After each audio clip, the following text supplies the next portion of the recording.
Praise the Lord, హల్లెలూయా. నేను మీ జ్ఞాన సుందరి voice of justice. Subscribe చేయటం మర్చిపోవద్దు. ప్రియమైన వారలారా, పరిశుద్ధమైన ప్రభా, పరలోకమందున్న మా రాజా, మీ పాదముల పొందనాలు నాయన. ఆర్థికంగా వెనకబడి ఇండ్లు లేక వాటిళ్ళు లేక చాలామంది తల్లిదండ్రులు సతమతమవుతున్నారు ప్రభా. అద్దెకు దొరక్క సతమతం అవుతున్నారు నాయన ప్రభా. మరి ప్రభుత్వం వారు ఎన్నో ఇండ్లు ఇస్తున్నారు ప్రభా.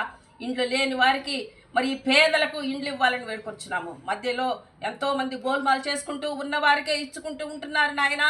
అయా పేదవారు, భర్త లేని వారు, ఒంటరి మహిళలు, వికలాంగులు ఎంతోమంది ఉన్నారు ప్రభా. వారికి ఇండ్లు లేవు నాయన. ఆర్థికంగా బాధపడుతున్నారు ప్రభా. ఎంత చేసినా ఆ కుండలోకి ఆ పూటకే సరిపోవట్లేదు నాయన. అయా దయచేసి నాయన వాళ్ళ ఆర్థిక స్థితిని బలపరచండి ప్రభా.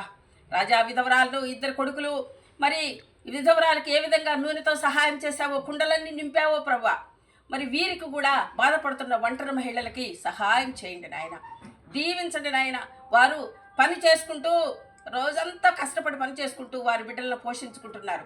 భర్తలు తాగుబోతులుగా ఉండి ఎక్కడెక్కడో పిల్లలను పట్టించుకోకుండా, భార్యను పట్టించుకోకుండా తిరుగుతున్నారు ప్రభా. రాజా, సహాయం చేయండి. వారి బిడ్డలను ఆశీర్వదించండి. ఒంటరి మహిళల బిడ్డలను దీవించండి యేసయ్య. సహాయం చేయండి నాయన. రాజా, ఏడ్చుకుంటూ కన్నీటితో మరి ఏ రోజుకు ఆ రోజు, ఏ పూటకు ఆ పూట గడుపుకుంటున్నారు నాయన. అన్నం ఉంటే కూర లేక, కూర ఉంటే అన్నం లేక బాధపడుతున్నారు నాయన. రాజా, ఇలాంటి కుటుంబాలని నువ్వు దర్శించి, ఆశీర్వదించి, దీవించి, వాళ్ళకి విధవరాలకు సహాయం చేసినట్టు కుండలన్నీ నింపి వాళ్ళ కరువుని తీసివేయమని ప్రియమైన యేసు నామములో అడిగి వేడుకొంచున్నాను తండ్రి. ఆమేన్. Praise the Lord, hallelujah.